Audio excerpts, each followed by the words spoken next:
Hello students, class 12 unit 1 electrostatic charges. इसको continue करते हुए आज हम पढ़ेंगे कूलम्स लॉ और कूलम्स लॉ इन इलेक्ट्रोस्टैटिक्स। तो ये पढ़ने से पहले हम थोड़ा सा रिवीजन कर लेते हैं। लास्ट लेक्चर में हमने स्टैटिक चार्जेस के बारे में पढ़ा। जिस तरह से मैंने आपको बताया कि सिल्क और ग्लास रॉड, अगर हम इन दोनों को आपस में रब करते हैं तो जो सिल्क है उसके ऊपर नेगेटिव और ग्लास रोड है जो इसके ऊपर पॉजिटिव चार्ज जो है वो डेवलप हो जाता है। इसी तरह से एक और एग्जांपल में अगर हम बैलून को वूल के साथ रब करते हैं तो बैलून पे भी नेगेटिव चार्ज और वूल पे प्लस चार्ज है जो वो डेवलप हो जाता है। इसी तरह से एक और एग्जांपल में कॉम एंड हेयर, ये हमारा रूटीन का एक्सपीरियंस है। जब हम अपने बालों में कॉम करते हैं तो हमारे बाल है जो वो थोड़ा सा पहले तो बिखरते हैं, फिर कॉम की तरफ अट्रैक्ट होना शुरू हो जाते हैं। उसका कारण भी जो है स्टैटिक इलेक्ट्रिसिटी है, क्योंकि कॉम के ऊपर नेगेटिव चार्ज डेवलप हो जाता है और जो हेयर है उन पे पॉजिटिव चार्ज जो है वो डेवलप हो जाता है। तो इन सारे एक्सपेरिमेंट्स में अगर मान लीजिए हमारे पास ग्लास रॉड है, उसको हमने सिल्क के साथ रब किया और वो पॉजिटिवली चार्ज हो गई। अब दूसरी ग्लास रॉड, एक और ग्लास रॉड लेके अगर हम उसको सिल्क क्लॉथ के साथ रब करेंगे वो भी पॉजिटिवली चार्ज हो जाएगी। ठीक है। अब इन दोनों ग्लास रॉड्स को अगर आप एक दूसरे के पास लेके आओगे तो ये एक दूसरे को रिपेल करेंगी, यानी कि प्लस चार्ज को रिपेल करेगा। इसी तरह से अगर आप कोई नेगेटिवली चार्ज बॉडी किसी नेगेटिवली चार्ज बॉडी के पास लेके आओगे तो वो भी एक दूसरे को रिपेल करेंगे। लेकिन अगर हम पॉजिटिवली चार्ज बॉडी को किसी नेगेटिवली चार्ज बॉडी के पास लेके आएंगे तो वो एक दूसरे को अट्रैक्ट करेंगे। तो यहाँ पे रिपल्सिव फोर्स और यहाँ पे अट्रैक्टिव फोर्स जो है वो लग रही है। तो इन्हीं फोर्सेस को अच्छी तरह से एक्सप्लेन किया कूलम्स ने, कूलम्स लॉ इन इलेक्ट्रोस्टैटिक्स में। उसमें उसने क्या किया, एक एक्सपेरिमेंट किया टॉर्जन बैलेंस के साथ। जैसे अब मैं आपको एक छोटा सा एक्सपेरिमेंट बताती हूँ। जैसे मान लीजिए आपके पास कोई स्फीयर है, इसके ऊपर क्यू चार्ज है, इस पे आप इसके पास आपके पास क्यू चार्ज है। मान लीजिए ये किसी सेम चार्ज वाले छोटे से स्फीयर के पास अगर हम इसको लेके आएंगे तो ये इसको रिपेल करेगा। ठीक है। अब अगर ये स्फीयर को जिसके ऊपर क्यू चार्ज है, इसको मैं सेम किसी और मेटल की बॉडी या स्फेरिकल बॉडी के पास रख दूं तो इसका जो चार्ज है वो शेयर हो जाएगा। तो इसका चार्ज जो है वो मैग्नीट्यूड जो है चार्ज का कम हो जाएगा। अब अगर इस स्फीयर को दोबारा से इस छोटे स्फीयर के पास लेके आएंगे तो वो इतनी फोर्स के साथ इसको रिपेल नहीं करेगा जितनी फोर्स के साथ पहले रिपेल कर रहा था। कहने का मतलब ये है कि अगर चार्ज ज्यादा होगा बॉडी पे तो रिपल्शन भी ज्यादा होगी, अगर चार्ज कम होगा तो रिपल्शन भी कम होगी। तो ये सारी चीजों को एक्सप्लेन किया कूलम्स लॉ ने, कूलम्स लॉ इन इलेक्ट्रोस्टैटिक्स में। तो हम देखते हैं what is Coulomb's law in electrostatics. तो यहाँ पे हमने ए और बी पॉइंट पे 2 पॉइंट चार्जेस रखे, एक Q1 और दूसरा Q2, और इन दोनों के बीच में जो दूरी है वो है स्मॉल r। तो कूलम ने क्या ऑब्जर्व किया कि ये दोनों चार्जेस अगर सेम है तो ये एक दूसरे को सेम फोर्स के साथ क्या करेंगे, रिपेल करेंगे। रिपल्शन अगर सेम चार्जेस है, अट्रैक्शन अगर ऑपोजिट चार्जेस हैं।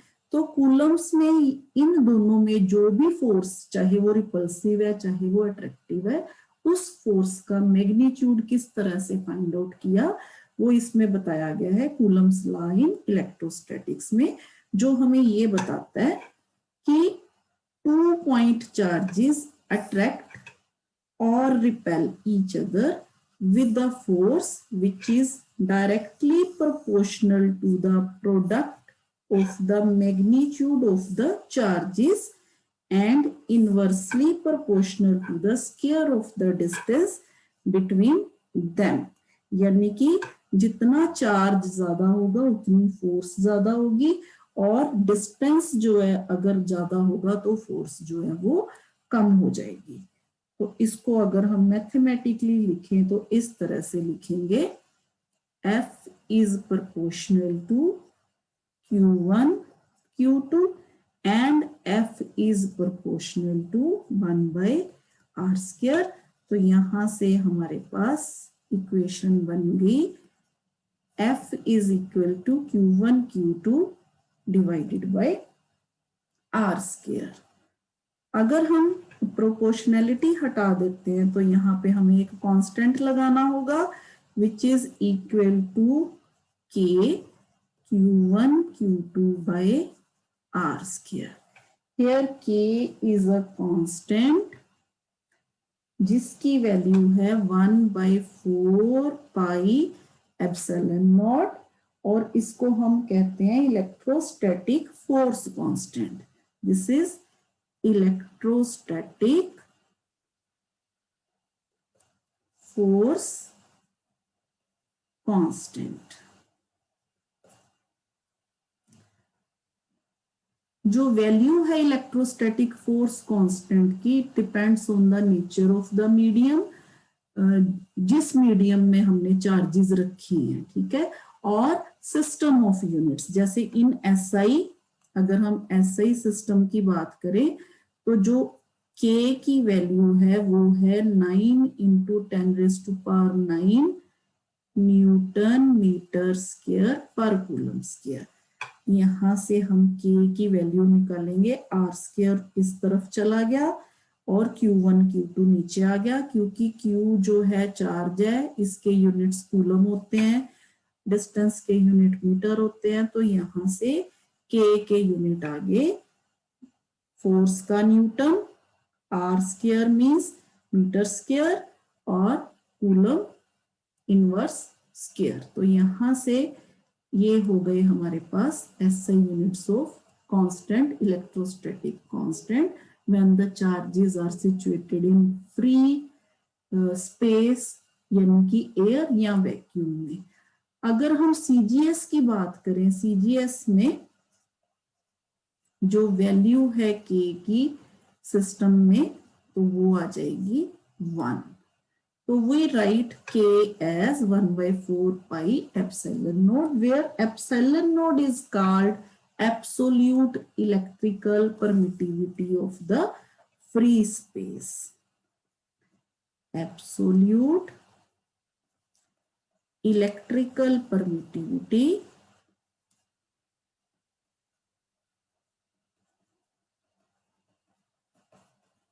of free space।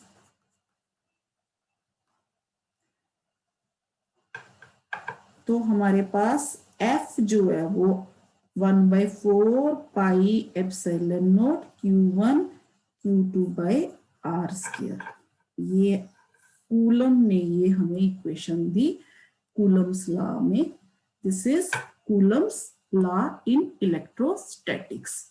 अब हम एप्सिलॉन नॉट जो है इस एप्सिलॉन नॉट की वैल्यू भी फाइंड आउट कर लेते हैं। अब हमें पता है कि K is equal to 1/4 pi epsilon naught. तो यहां से हम इसी इक्वेशन से हम अगर एप्सिलॉन नॉट की वैल्यू लिखें तो वो बन जाएगी 1/4 पाई K। अब K की वैल्यू यहाँ पे हमने लिखी है, K is equal to 9 × 10⁹ 9, 4 और पाई की वैल्यू यहाँ पे पुट करने के बाद हमारे पास एप्सिलॉन नॉट है जो उसकी वैल्यू आ जाएगी 8.85 into 10⁻⁻12 coulomb square newton inverse metre -2। दोबारा से लिख देती हूं मैं इसको।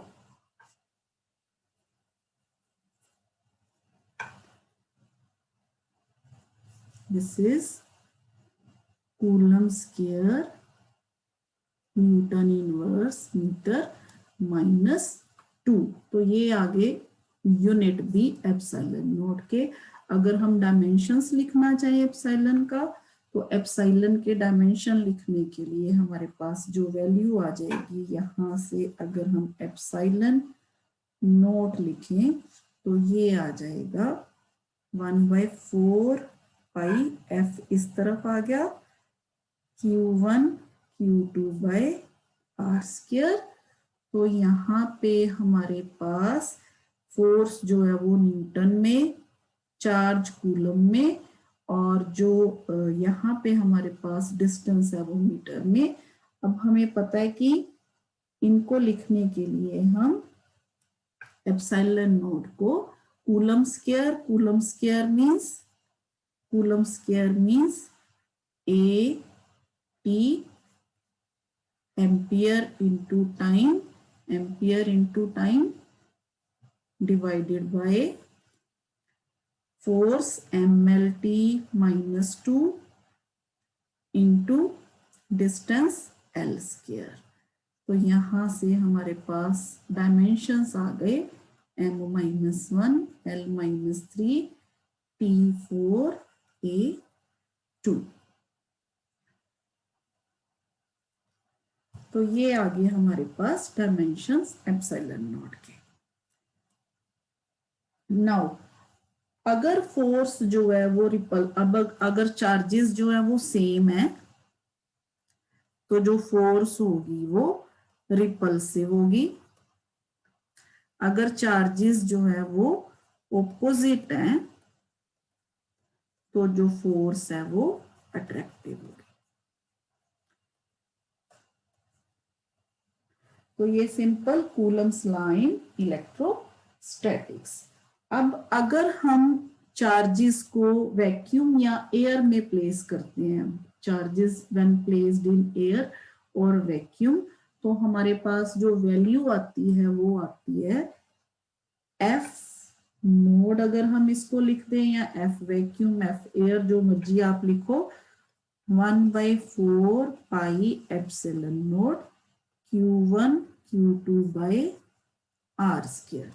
इसी तरह से मान लीजिए ये दोनों चार्जेस जो है वो हमने अगर किसी मीडियम में रखे हैं, ठीक है, तो मीडियम में अगर हम चार्जेस प्लेस करेंगे अदर देन फ्री स्पेस और अदर देन एयर, तो वहां पे हमारे पास F मीडियम 1/4 पाई एप्सिलॉन हो जाएगा Q1 Q2 by r square. Here epsilon is absolute electrical permittivity of that medium. ये उस मीडियम की परमिटिविटी हो जाएगी, इलेक्ट्रिकल परमिटिविटी, जिस मीडियम में चार्जेस जो है वो रखे हुए हैं। तो the force between the to same charges held at same distance apart in vacuum और मीडियम, यानी कि चार्जेस दोनों सेम डिस्टेंस पे रखे हुए हैं, लेकिन मीडियम को चेंज कर दिया गया है, यहाँ पे एयर और यहाँ पे अदर देन एयर। अब अगर हम इन दोनों इक्वेशंस को डिवाइड करें, F naught by F medium, तो हमारे पास इक्वेशन आ जाएगी epsilon by epsilon naught which is equal to epsilon r, और इसको हम कैपिटल के भी लिख सकते हैं। यहाँ पे epsilon r is called relative electrical permittivity, relative electrical permittivity.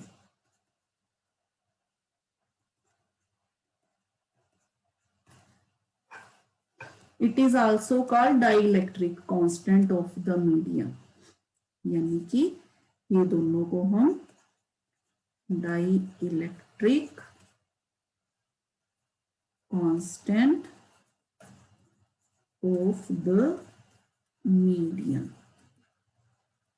चाहे हम इसको K से चाहे हम इसको एप्सिलॉन R से जो है वो लिख सकते हैं। तो dielectric constant of a medium is the ratio of absolute electrical permittivity of the medium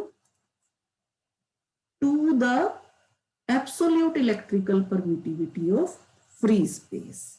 तो ये आ गई हमारे पास डाइलेक्ट्रिक कांस्टेंट की डेफिनेशन। तो dielectric constant of a medium may be defined as the ratio of force of interaction between 2 point charges separated by certain distance in air। अगर हम यहां से ले to the force between the same 2 point charges held the same distance apart in medium, इस तरह से भी हम इसको डिफाइन जो है वो कर सकते हैं। तो यहां से हमारे पास अगर हम इस इक्वेशन से इज इक्वल टू K, यहां से हमारे पास जो एप्सिलॉन है उसकी वैल्यू आ जाएगी K times epsilon not. The value of K depends only on the nature of the medium. K की वैल्यू जो है, ये डाइलेक्ट्रिक कांस्टेंट की वैल्यू जो है वो हमेशा मीडियम पे डिपेंड करती है। For example for vacuum K is 1, for air K is 1.006। यहाँ पे अगर हम वैक्यूम की बात करें K इज 1.000, अगर हम एयर की बात करें K is 1.006, अगर हम ग्लास की बात करें K is 3 to 4, so on। इस तरह से अलग अलग मीडियम में जो K की वैल्यू है वो अलग अलग होगी। तो अगर हम मान लीजिए हमारे पास इक्वेशन है FM, अगर हम इसमें 1/4 पाई एप्सिलॉन की जगह पे एप्सिलॉन नॉट इंटू K, यानी कि यहां से हमने वैल्यू निकाल ली थी ना, epsilon is equal to K times epsilon naught. तो यहाँ पे हमने मीडियम में एप्सिलॉन की जगह पे एप्सिलॉन नॉट K पुट कर दिया। तो यहां से हमारे पास Q1 Q2 by R square, तो this is F not by K, क्योंकि ये सारी वैल्यू जो है यहाँ पे, ये वाली सारी जो वैल्यू है वो किसकी है, वो है F नॉट की। तो यहाँ से हमारे पास FM जो है वो FM is equal to F not by dielectric constant आ गया। तो force between two given charges held a given distance apart in, अगर हम मान लीजिए हमारे पास वाटर है, वाटर के लिए K जो है वो 81, ठीक है। तो यहाँ पे हमारे पास जो फोर्स होगी वो 1/81 of the force between them in air और वैक्यूम हो जाएगी, अगर हम चार्जेस को एयर की जगह पे कहाँ पे रखेंगे, वाटर में रखेंगे। तो this is importance of dielectric constant. अब हम बात करेंगे यूनिट ऑफ चार्ज की। यूनिट ऑफ चार्ज जो हमने रफली पढ़ा था कि चार्ज के यूनिट जो हैं वो कूलम होते हैं। हमने चार्ज ऑन इलेक्ट्रॉन पढ़ा था 1.6 इंटू 10⁻⁻19 कूलम फर्स्ट लेक्चर में। तो आज हम इसमें देखेंगे कैसे चार्ज के यूनिट्स जो है वो कूलम किस तरह से आते हैं। कूलम, तो यूनिट ऑफ चार्ज। अब हमारे पास इक्वेशन है F naught is equal to 1/4 pi epsilon naught Q1 Q2 by R square, अब अगर हम 1/4 पाई एप्सिलॉन नॉट की वैल्यू 9 × 10⁻9 पुट करें, यहाँ पे हमने पीछे इसकी वैल्यू कैलकुलेट की है ना, 9 × 10⁻9 न्यूटन मीटर स्क्वायर पर कूलम स्क्वायर। ये वैल्यू हम यहाँ पे अगर पुट करें तो 9 × 10⁻9 Q1/Q2/r²। यहाँ पे जो फोर्स होगी वो इन न्यूटन होगी, फोर्स जो है वो इन न्यूटन होगी। तो इस इक्वेशन में मान लीजिए हमारे पास सपोज Q1 और Q2 चार्जेस जो है वो दोनों सेम है, यानी कि सेम है तो Q हो गए, और R जो है डिस्टेंस जो है वो उनमें 1 मीटर है, और इसी तरह से जो फोर्स है इन दोनों में वो है 9 × 10⁻9 न्यूटन। तो ये सारी वैल्यूज अगर हम इस इक्वेशन में पुट करें तो हमारे पास इक्वेशन आ जाएगी 9 × 10⁻9 is equal to 9 × 10⁻9 Q × Q/1²।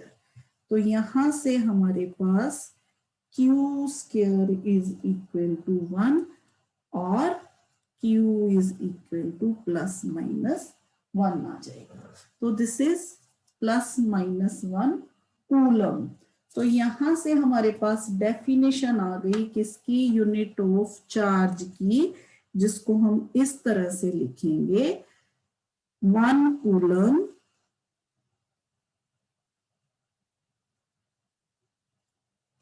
is that much charge which when placed in vacuum at a distance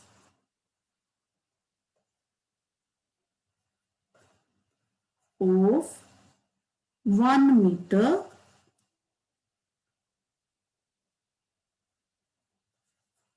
from an equal charge, equal and similar charge, and similar charge would repel it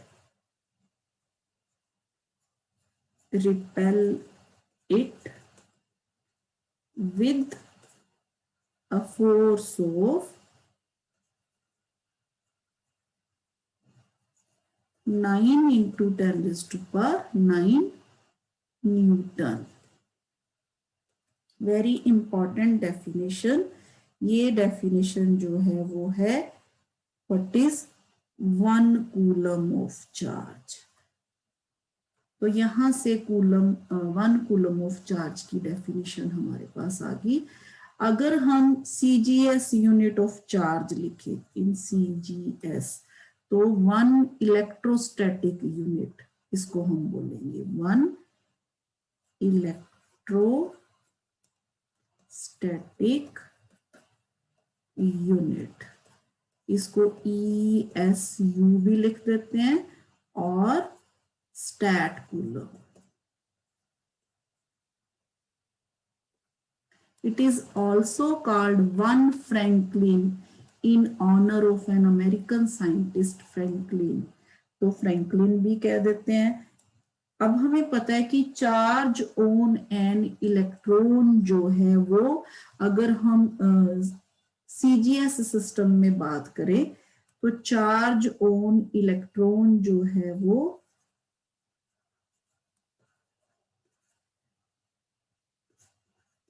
in CGS 4.8 × 10⁻⁻10 stat coulomb.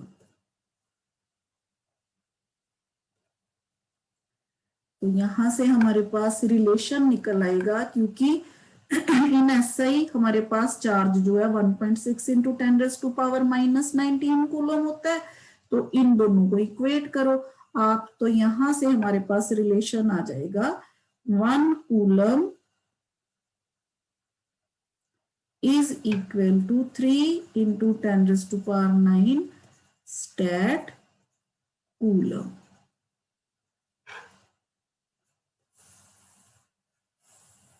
इसी तरह से एक और unit है charge की, वो है electromagnetic unit. Electromagnetic unit EMU। तो अगर हम यहाँ पे उसका भी रिलेशन लिखें तो 1 electromagnetic unit is equal to 3 into 10 raised to power 10 electrostatic unit is equal to 10 coulomb, क्योंकि 1 कूलम जो है वो 3 into 10 raised to power 9 statcoulombs के, यानी कि इलेक्ट्रोस्टैटिक यूनिट। तो इस तरह से हम डिफरेंट यूनिट्स जो है वो चार्ज के वो जो लिख सकते हैं। अब हम देखेंगे what is Coulomb's law in vector form. Coulomb's law in vector form.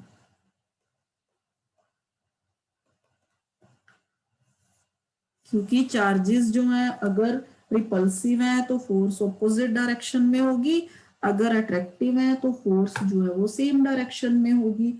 तो यहाँ पे हम डायरेक्शन काउंट करेंगे फोर्स की Coulomb's law in vector form में। तो consider that two like charges Q1 and Q2 same उसी तरह से जिस तरह से हमने पहले डायग्राम ली। यहाँ पे Q1 and Q2, two charges say r distance apart है यहाँ पे पड़े हुए A पॉइंट पे और B पॉइंट पे। मान लीजिए यहाँ पे F जो फोर्स लग रही है हमारे पास, मान लीजिए force on charge Q1 due to Q2, उसको हम लिखेंगे F12। Force on charge Q1 due to Q2, इसी तरह से force on charge Q2 due to 1 F21। तो ये दोनों फोर्सेस मान लीजिए ये दोनों लाइक चार्जेस है जो वैक्यूम में पड़े हुए हैं r डिस्टेंस अपार्ट। तो ये चार्जेस क्या करेंगे, एक दूसरे को रिपेल करेंगे। तो रिपल्सिव फोर्सेस जो है ऑपोजिट डायरेक्शन में होगी। हम एक फोर्स को F12 और एक फोर्स को F21 लिखेंगे। तो ये दोनों सेम मैग्नीट्यूड से एक दूसरे को रिपेल करेंगे। मैग्नीट्यूड जो है इनका फोर्सेस भी इक्वल होंगी, मैग्नीट्यूड जो है वो इक्वल होगा, लेकिन डायरेक्शन जो है वो अलग होगी।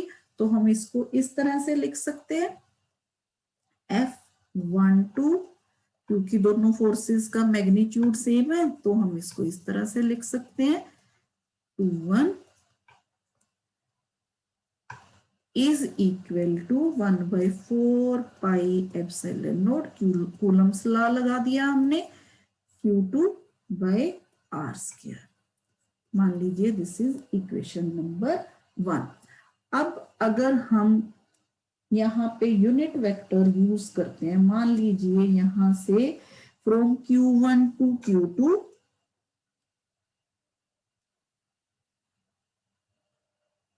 Q1 टू Q2 हमारे पास R12 इज यूनिट वेक्टर। इसी तरह से moving from Q2 to Q1 R21 is unit vector, यानी कि R12 Q1 टू Q2 और R21 Q2 टू Q1, ये दो यूनिट वेक्टर्स हो गए। तो अगर आप डायरेक्शन देखो यहाँ पे R12 की डायरेक्शन जो है वो F21 की डायरेक्शन में है और R21 की जो है वो F12 की डायरेक्शन में। यहाँ पे R12 इज इन या इज अलोंग F12, या हम ये भी कह सकते हैं F21। F21 is along R21। ठीक है, यहां से अगर हम इस तरह कहें तो ये बेटर होगा। यहाँ पे F21 is along R12 unit vector. इसी तरह से F12 is along R21 unit vector. यहाँ पे अगर आप डायरेक्शन जो है इनकी देखो तो अगर हम ये डायरेक्शंस लेके दोबारा से इक्वेशन 1 लिखें तो हमारे पास F12 जो है वो इस तरह से लिख पाएंगे हम, is equal to 1/4 pi epsilon naught Q1 Q2 by R square. अब हम वेक्टर फॉर्म में लिख रहे हैं इसको, तो मैग्नीट्यूड नहीं लेंगे। तो यहाँ पे इस डायरेक्शन में हमारे पास ये रहा unit vector, this is direction. तो ये हमें डायरेक्शन बताएगा, किसकी, फोर्स की डायरेक्शन बताएगा। इसी तरह से F21 is equal to 1/4 pi epsilon naught Q1 Q2 by R square. और यहाँ पे हमें डायरेक्शन कौन बताएगा, यूनिट वेक्टर 1-2 डायरेक्शन बताएगा इस फोर्स की, जो कि हमने कहा F21 जो है वो force on charge Q2 due to charge Q1। तो इक्वेशन, इन दोनों इक्वेशन, ये जो दोनों इक्वेशंस हैं ये हमें Coulomb's law in vector form जो है वो बताती है। Coulomb's law in vector form. These two equations give Coulomb's law in vector form. Also, अगर हम डायरेक्शन की बात करें, R12 is R21 के नेगेटिव यानी कि ऑपोजिट है। अगर R12 और R21 एक की डायरेक्शन इस तरफ, एक की डायरेक्शन इस तरफ, तो ये दोनों क्या हो गए, ऑपोजिट हो गए। अगर ये दोनों, इनकी वैल्यू हम वहां पे यूज करें तो हमारे पास जो फोर्स है वो F12 माइनस ऑफ F21 के बराबर आ जाएगी।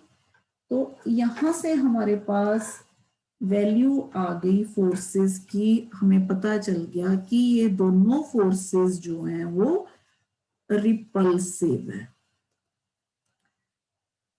क्यों रिपल्सिव है, क्योंकि चार्जेस जो हैं वो दोनों सेम है। यहां से हमारे पास Coulomb's law in vector form जो है वो यहाँ पे force on Q1 due to Q2 is equal and opposite to the force on Q2 due to Q1. Thus, Coulomb's law is in accordance with Newton's third law of motion. यहाँ से हम ये कह सकते हैं Coulomb's law is in accordance with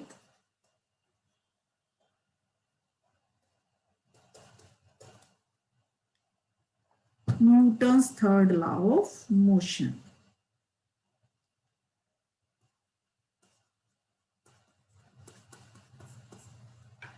Third law of motion. So these equations give us the forces between two charges Q1 and Q2 in vacuums only. तो यहाँ से अगर हम इम्पॉर्टेंट पॉइंट्स जो हैं वो लिखें कूलम्स लॉ से, हमारे पास जो इम्पॉर्टेंट पॉइंट्स निकल के आते हैं, इंपॉर्टेंस ऑफ कूलम्स लॉ अगर हम कहें इन वेक्टर फॉर्म, इम्पोर्टेंस।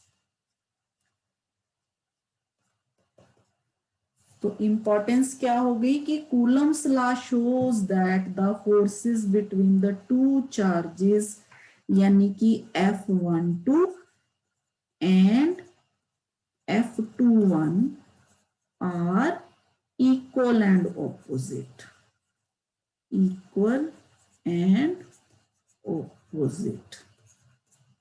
इसी तरह से it follows that the electrostatic force between the two charges is a central force. Force जो है वो सेंट्रल फोर्स है जो एक्ट करती है line joining the two charges. तो यहां से हमारे पास कुछ और इंपॉर्टेंट पॉइंट्स अगर हम डिस्कस करें, जो कूलम्स लॉ, ये हो गया सेंट्रल फोर्स हो गया। दूसरा Coulomb's force is a conservative force. अगर हम यहां कहेंगे Coulomb's force is conservative.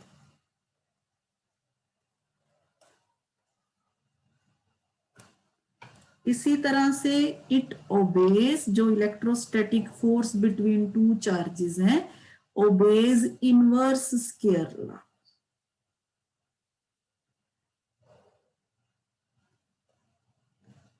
Inverse square law. इसी तरह से electrostatic force between two charges हैं जो वो अनलाइक चार्जेस में जो है वो अट्रैक्टिव होती है और लाइक चार्जेस में जो है वो रिपल्सिव होती है। ये हमने पहले भी डिस्कस कर लिया। तो यहां से हमारे पास आ गई कुछ इंपॉर्टेंट पॉइंट्स। अब हम देखेंगे लिमिटेशंस क्या है इसकी। What are the limitations of Coulomb's law? Limitations, तो लिमिटेशंस में कूलम्स लॉ की जो लिमिटेशंस है उसमें सबसे पहली जो लिमिटेशंस है वो ये है कि it is applicable only for point charges. Applicable only for point charges.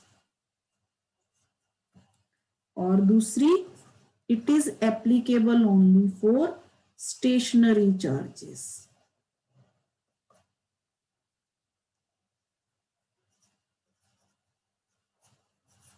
Stationary charges के लिए ही एप्लीकेबल है।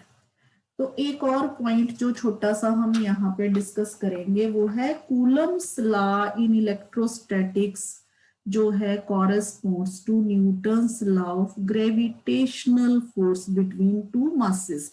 जैसे हमने पढ़ा था F इज इक्वल टू +1 में हमने ग्रेविटेशन में पढ़ा था Gm1 m2 by r square, और यहाँ पे हमने पढ़ा F is equal to K Q1 Q2 by r square. लेकिन अगर हम G की वैल्यू देखें, ग्रेविटेशनल जो यूनिवर्सल ग्रेविटेशनल कांस्टेंट है उसकी वैल्यू होती है 6.67 इंटू 10⁻⁻11 न्यूटन मीटर स्क्वायर पर किलोग्राम स्क्वायर। और यहाँ पे K की वैल्यू जो होती है वो 9 इंटू 10⁻9 न्यूटन मीटर स्क्वायर पर कूलम स्क्वायर। तो अगर आप देखोगे यहाँ पे जो G की वैल्यू है बहुत बहुत कम है एज कंपेयर टू जो ये इलेक्ट्रोस्टैटिक कांस्टेंट है। That is why electrostatic forces are far more stronger than gravitational forces. जो इलेक्ट्रोस्टैटिक फोर्सेस हैं, इलेक्ट्रोस्टैटिक फोर्सेस हैं मोर स्ट्रॉन्गर होती हैं, बहुत बहुत स्ट्रॉन्गर होती हैं देन ग्रेविटेशनल फोर्सेस। तो ये हम देख सकते हैं, जैसे this is evident from the fact that a charge glass rod, हमने देखा कि चार्ज ग्लास रॉड जो है वो अट्रैक्ट करती है छोटे छोटे पीसेस ऑफ पेपर्स को। अगर वो पेपर्स गिर रहे हों, फर्श पे गिर रहे हों, ग्रेविटेशनल पुल उनको अपनी तरफ खींच रहा हो, तो भी जो अगर हम इस चार्ल्ड ग्लास रोड उन पेपर्स के पास लेके आते हैं तो वो ग्लास रॉड है वो पेपर्स को अपनी तरफ अट्रैक्ट कर रही है। यानी कि अगर पॉजिटिवली चार्ज ग्लास रोड हम किसी छोटे छोटे पेपर्स के पास लेके आ रहे हैं जो नीचे गिर रहे हो ड्यू टू ग्रेविटेशन, तो चार्ज रॉड क्या करेगी, इन पेपर्स को अपनी तरफ अट्रैक्ट करेगी। तो यहाँ से क्या पता चलता है कि इलेक्ट्रोस्टैटिक फोर्स जो है वो स्ट्रोंगर है देन ग्रेविटेशनल फोर्स। तो यहाँ से हम ये पॉइंट भी जो है वो डिस्कस कर सकते हैं। इसी तरह से अगर हम देखें ग्रेविटेशनल फोर्स जो होती है वो सिर्फ अट्रैक्टिव होती है, लेकिन कूलम्स इलेक्ट्रोस्टैटिक फोर्स जो है वो अट्रैक्टिव भी हो सकती है और रिपल्सिव भी है जो वो हो सकती है। आई थिंक आज के लिए इतना ही। Thank you.